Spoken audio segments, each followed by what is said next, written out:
Assalomu alaykum, kanalimizning ashaddiy tomoshabinlari va bizni muntazam ravishda kuzatib boruvchi aziz obunachilar. Bugun sizlar bilan yana bir navbatdagi ajoyib bo'lgan uy loyihasi bilan tanishib chiqamiz. Navbatdagi bu loyihamiz ko'rib turganingizdek bir qavatlik 8 xonadan iborat bo'lib, asosan bu loyihamiz 2 ro'zg'orli oilalarga mo'ljallangan. Endi loyihadagi uyimizni tashqi razmerlariga to'xtalib o'tadigan bo'lsak, bizda loyihadagi uyimizni tashqi razmerlari mana bu asosiy ko'cha tarafimiz hisoblanadi. Asosiy ko'cha tarafimizning uzunligi 19 metr, uyimizni mana bu yon taraf uzunligi esa 20 metr. Mana shunda umumiy uyimizni egallab turgan yer maydoni salkam 4 sotiq yer maydoniga to'g'ri keladi. Loyihaga qisqacha to'xtalib o'tadigan bo'lsak, ko'rib turganingizdek juda ham bir chiroyli holatda o'zbekchilikka tushadigan, o'zbekchilikka xos juda bir ixcham loyiha bo'lgan.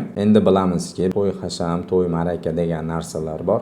Bizda asosiy glavniy darvozamiz mana bu deyarli o'rtada joylashtirib ketilgan bo'lsa, mana bu chekkaga kichkinagina kalitka eshik qoldirib ketganmizki, keyinchalik foydalanishligi yokida orqa tarafda mana bu tarafda yana qo'shimcha yerlari borligini hisobiga bu tarafga chorva hayvonlarini olib o'tish yokida ularga yem hashagini olib o'tishlik qulay bo'lishligi uchun biz mana bu yerga bunaqangi eshik qoldirib ketganmiz. Loyihamiz juda bir chiroyli holatda. Asosiy mana bu glavniy eshigimiz hisoblanadi va mana bu darvozaxonadan kirganimizda bu tarafdan kichkinagina ayvoncha orqali bundoq yurib kirsa ham bo'ladi va bu tarafdan ham kirish xuddi qoldirib ketganmiz. Umumiy olganda, misol uchun mana bu taraf ota-onasi uchun bo'ladigan bo'lsa, mana bu tarafga keyinchalik kelin olsa, o'g'illarini uylasalar bo'laveradigan holat qilingan. Bizda umumiy tashqi hojatxonamiz mana bu yerda joylashib ketilgan. Yozgi oshxonamiz esa mana shu hojatxonamizni orqa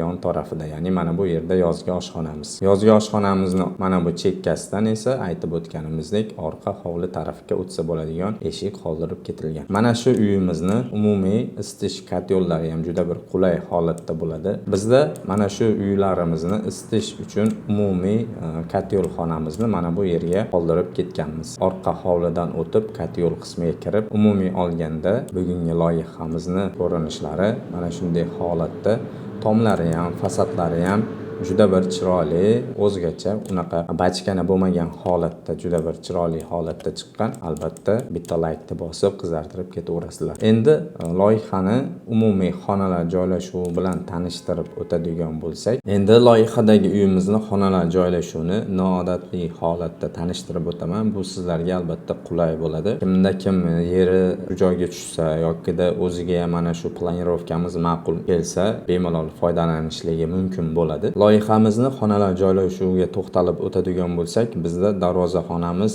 mana bu yerda, ya'ni ko'cha taraf mana bu taraf hisoblanadi. Mana bu darvozaxonadan kirganda birinchi ota-onalar tarafdan boshlaymiz. Mana bu yerdagi zinalar orqali bundoq yurib ko'tarilib, mana bu yerdagi kichkinagina koridor orqali bundoq yurib kirganimizda, mana shu koridor orqali ikkita xonaga kirishligi mumkin bo'ladi asosan. Mana bu bizda misol uchun deylik, ayollarimiz uchun mehmonxona hisoblanadi.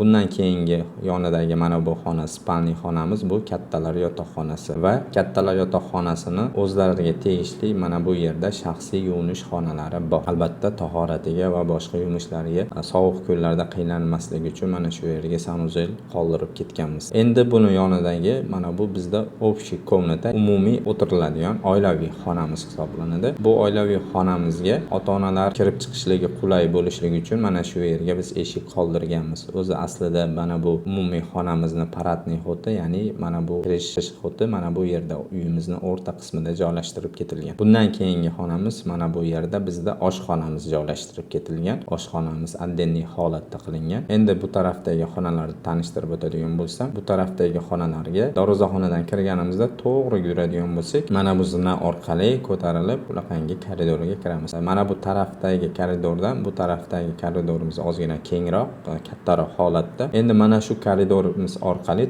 biz 4 ta xonaga kirishligi mumkin bo'ladi. Misol uchun koridordan kirib chap qo'lga yuradigan bo'lsak, chap qo'lda bizda bunaqangi bolalar yotoqxonasini joylashtirib ketganmiz va undan keyin mana bu yerda kattalar yotoqxonasi. Kattalar yotoqxonasini o'ziga tegishli mana bu yerda shaxsiy yuvinish xonalari qoldirib ketilgan. Bu yotoqxonaning oldida mana bu bizda oshxonamiz. Oshxonaga agar xohlasa bu tarafdan o'tsa ham bo'ladi, xohlasa bu tarafdan o'tsa ham bo'ladi. Bu yoqda bemalol ishchi zona hisoblanadi. Ovqatlarni pishirib bu tomonga olib o'tib yeb o'tirishsalar bo'laveradi. Endi bu taraflar tanishtirib o'tadigan bo'lsak, mana bu yerda yana bir mehmonxonamiz.